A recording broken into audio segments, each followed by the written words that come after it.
देखिए आर्टिकल 21 हम इस क्लास के माध्यम से, अरे बातें बंद कर दो बिल्कुल, सभी स्टूडेंट इस आर्टिकल जो मैं एक्सप्लेन करने वाला हूं और इससे संबंधित जो भी महत्वपूर्ण सवाल परीक्षा में बन सकते हैं सभी को देखेंगे, ठीक है। लेकिन प्रत्येक बिंदु को ध्यान से सुनना है तभी क्लियर हो सकता। आर्टिकल 21 जो कि एक स्वतंत्रता के अधिकार के अंतर्गत आता है, हम जानते ही हैं, ठीक है। जैसे कि 19 से लेकर 22 जो है स्वतंत्रता के अधिकार है, तो उन्हीं में से एक आर्टिकल है 21।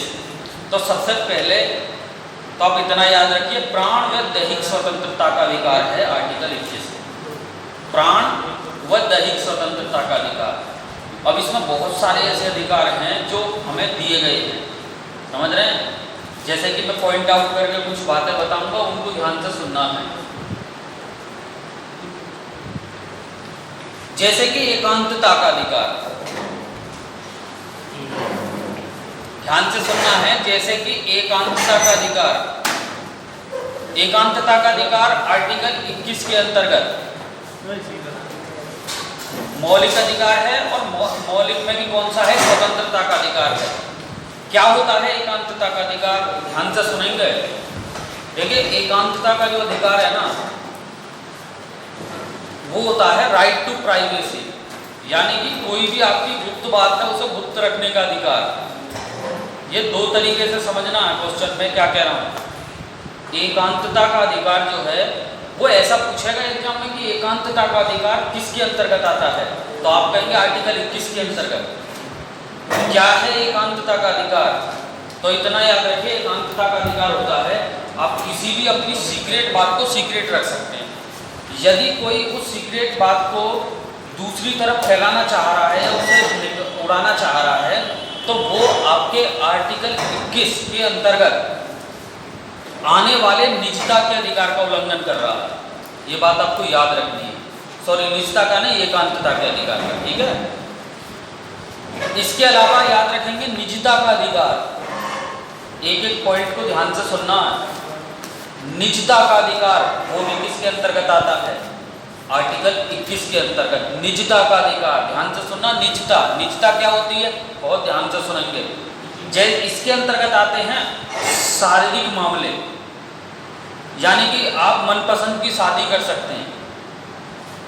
मनपसंद की शादी करने का अधिकार आर्टिकल 21 के अंतर्गत प्राण व दैहिक स्वतंत्रता का अधिकार है, और उसके भी अंतर्गत क्या है, निजता का अधिकार के अंतर्गत आता है। निजता यानी कि शरीर से संबंधित मामला, आप शरीर से संबंधित कोई भी निर्णय ले सकते हैं अपना, जैसे कि किसी भी प्रकार के कपड़े पहनना, समझ रहे हैं। आपको कैफरी में गुलाबी जाना, घूम जाइए, कोई परेशानी नहीं है, कोई मना नहीं करेगा। और उससे छोटे नेकर में जाना चाहते हैं तो हो जाइए, ये भी आपका फंडामेंटल राइट। तो ये आता है निजता के अधिकार के अंतर्गत। एक ही लाइन में देखिए, एक ही लाइन में अगर समझना है तो एक चीज समझिए, सारे स्टूडेंट ध्यान से सुने। निजता का अधिकार का मतलब होता है जो आपकी बॉडी से रिलेटेड चीजें हैं ना, वो आती है निजता के अधिकार के अंतर्गत। तो ये भी आर्टिकल 21 के अंतर्गत क्या है, आपका मौलिक अधिकार है, प्राण व दैहिक स्वतंत्रता का अधिकार है। इसके अलावा अगला पॉइंट ध्यान से सुनेंगे, धूम्रपान करने का अधिकार, या कह सकते हैं बीड़ी सिगरेट गुटखा खाने पीने का अधिकार। ये आपका आर्टिकल 21 के अंतर्गत प्राण व दैहिक स्वतंत्रता के अधिकार के अंतर्गत आता है। ये अच्छी तरीके से याद रखना। आप गोल्ड फ्लैग भी पी सकते हैं, कमांडर भी पी सकते हैं, रेड एंड वाइट भी ले सकते हैं जो आपको अच्छी लगती है, मैकडॉल नंबर 1 भी ले सकते हैं। लेकिन ध्यान रखें सारी चीजें स्वास्थ्य के लिए हानिकारक होती हैं, आप जानते होंगे, ठीक है। इसके अलावा आपने देखा होगा कि सार्वजनिक स्थानों पर लिखा होता है धूम्रपान निषेध है, ठीक है। तो कोर्ट ने ये बात पहले ही तय कर रखी है। कभी आप जाकर सार्वजनिक जगह कभी नहीं कहो कि बीड़ी निकाल के क्या हम तो भैया बीड़ी पिएंगे, जो है ये हमारा मौलिक अधिकार है। तो याद रखना है सार्वजनिक स्थान पर धूम्रपान करना मना किया गया है उच्चतम न्यायालय के द्वारा, माननीय उच्चतम न्यायालय के द्वारा, ये बात याद रखनी है, ठीक है। इसके अलावा आर्टिकल 21 में और क्या है, आप शुद्ध वातावरण में आपका रहने का अधिकार, शुद्ध जल पीने का अधिकार, ये आपका मौलिक अधिकार है। और आर्टिकल 21 के अंतर्गत ये भी आपका प्राण व दैहिक स्वतंत्रता का अधिकार के अंतर्गत आता है। याद रखिए एक बात, समझ रहे हैं। इसके अलावा विदेश जाने का अधिकार, आपका मन कर रहा है मैं स्विट्जरलैंड हुई हूँ या फिर न्यूजीलैंड हुई हूँ, तो विदेश जाने का अधिकार भी आर्टिकल 21 के अंतर्गत प्राण व दैहिक स्वतंत्रता का अधिकार। अब आप देख रहे होंगे आर्टिकल 21 कितना बड़ा है, अगर एक एक पॉइंट को समझोगे तो बहुत बड़ा है, समझ रहे हैं।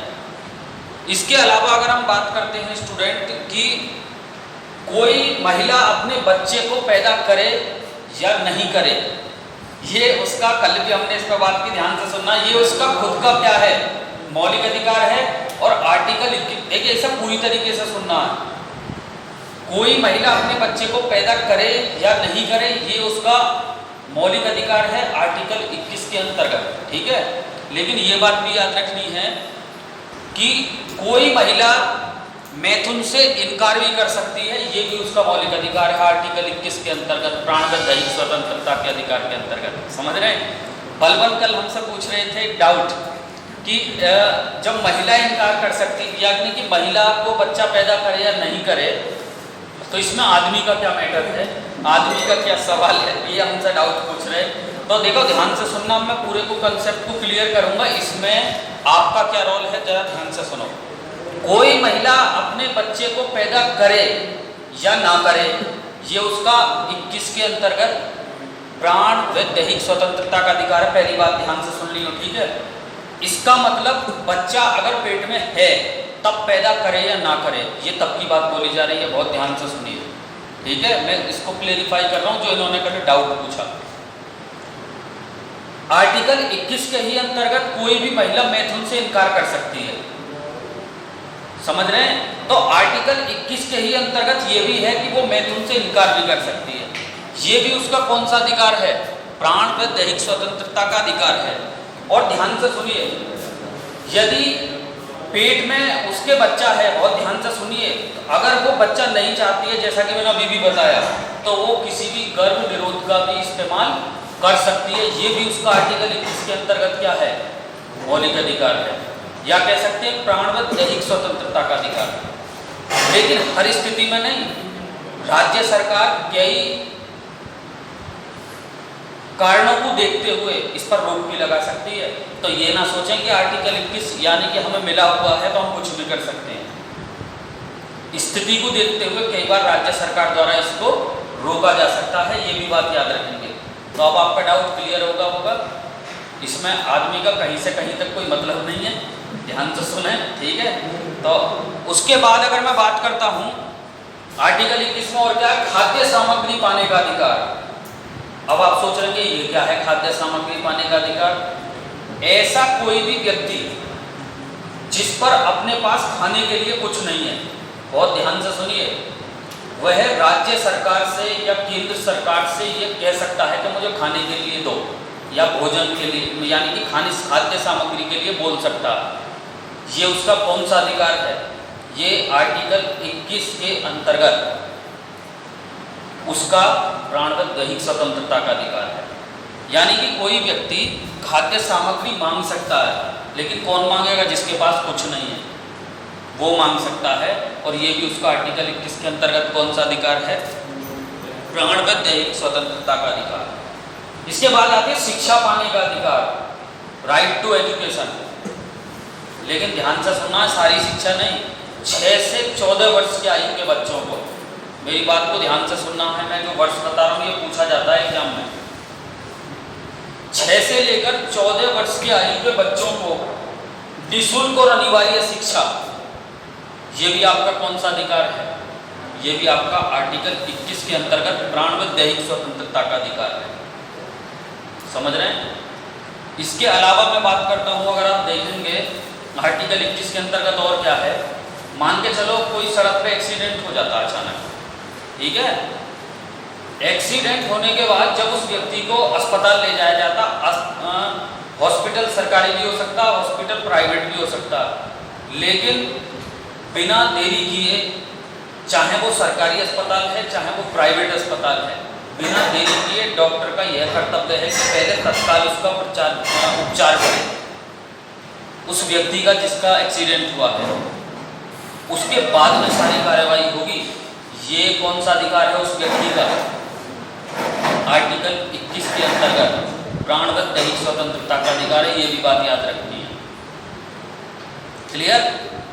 तो 21 के अंतर्गत मैंने बहुत सारी बातें बताई आपको जो क्लियर होनी चाहिए, लेकिन इसके साथ साथ एक जबरदस्त पॉइंट और याद रखना। एक भारतीय संविधान का आर्टिकल है 359, ध्यान से सुनिए, 359 359। भारतीय संविधान का आर्टिकल 359 मालूम है क्या कहता है? कि भारत का राष्ट्रीय आपातकाल के दौरान राष्ट्रपति मौलिक अधिकारों को निलंबित कर सकता है। भारतीय संविधान का आर्टिकल 359 क्या कहता है? याद रखना है कि आपातकाल के दौरान राष्ट्रपति मौलिक अधिकारों को निलंबित कर सकता है। लेकिन ध्यान रखना है, ये आर्टिकल वो आर्टिकल है स्टूडेंट, इसको राष्ट्रपति के द्वारा निलंबित नहीं किया जा सकता। यानी कि ये बात याद रखनी है, आर्टिकल 20 और 21, चूंकि हम 21 पर बात कर रहे हैं, ये वो आर्टिकल है जिसे भारत का राष्ट्रपति आपातकाल के दौरान भी निलंबित नहीं कर सकते। ये अच्छी तरीके से याद होना चाहिए। समझ रहे हैं? ये मैंने वो भी तथ्य लिंक किया है जो इमरजेंसी प्रोविजन से जुड़ा हुआ है, यानी कि यहाँ लिंक किया गया है मेरे द्वारा। ये बात याद रखनी है, तभी किस बेहतर क्लियर हो पाएगा। अनुच्छेद 359 के द्वारा भारत के राष्ट्रपति को ये पावर दी गई है कि आपातकाल के दौरान भारत का राष्ट्रपति मौलिक अधिकार को क्या कर सकता है? निलंबित। लेकिन किस आर्टिकल को छोड़कर? 20 और 21 को छोड़कर, और 21 ही उनमें से एक है, चूंकि हम 21 पर बात भी कर रहे हैं। आया कुछ समझ में? तो ये है हमारा आर्टिकल 21, जो हमें कई बार मालूम होना चाहिए। बहुत विस्तार में आर्टिकल है, एक एक विषय वस्तु मैंने इसके माध्यम से बताई, क्लियर होना चाहिए। वीडियो को लाइक और शेयर करना ना भूलें।